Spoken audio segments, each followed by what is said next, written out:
Welcome back, everyone, to the Long View. I'm Julian Zelizer. And I'm Jonathan Alter of Old Goats. Well, this week, the media has once again been the center of a political discussion as Jimmy Kimmel was suspended his show after making some comments about the response to the assassination.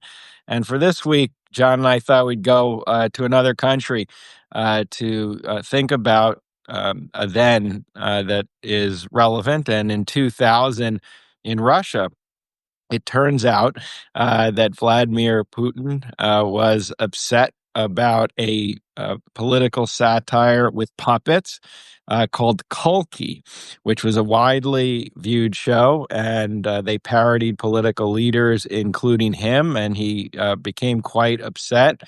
There were discussions pretty quickly between the Kremlin and the network that broadcast this show, suggesting they remove some of this kind of betrayal. Putin evidently works with oligarchs to purchase the station, and the station feels the political pressure, and this show goes away. And so, John, why was this on your mind as we're thinking about the Kimmel situation? Well, first of all, you'll notice that I'm wearing a old Colbert Report T-shirt in honor of another of the silenced comedians. So I was in Russia in the 1990s covering free and fair presidential elections where Boris Yeltsin ran against the communists and won. Yeltsin was depicted as a drunk in these puppet shows, and he complained about it, but basically believed in democracy, and he let it continue. When Vladimir Putin comes in 2000, and they depict him as operating on the body politic, like using a scalpel and a saw to wreck the body politic of Russia.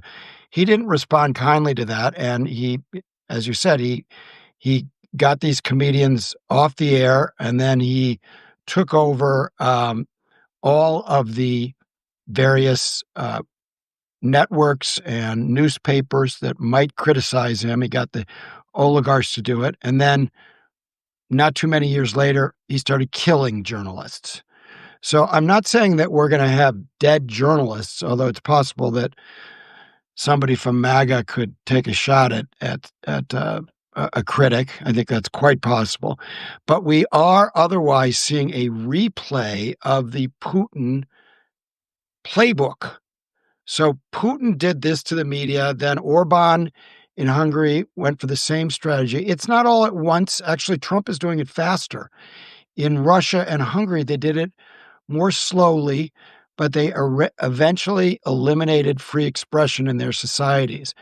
And we are on that road now. We crossed some sort of threshold this week with the Kimmel affair, and we now are living in a full-on authoritarian state where the head of state has declared publicly that he wants to shut down any criticism, and he will use his leverage, his talents as an extortionist to silence not just comedians, but anybody who dares criticize the king. Well, we will continue with these very serious discussions, and in this case, one that grows out of a story about a comedian. So that was then and now. And John, talk next week. Thanks, Julian. Bye-bye. Bye.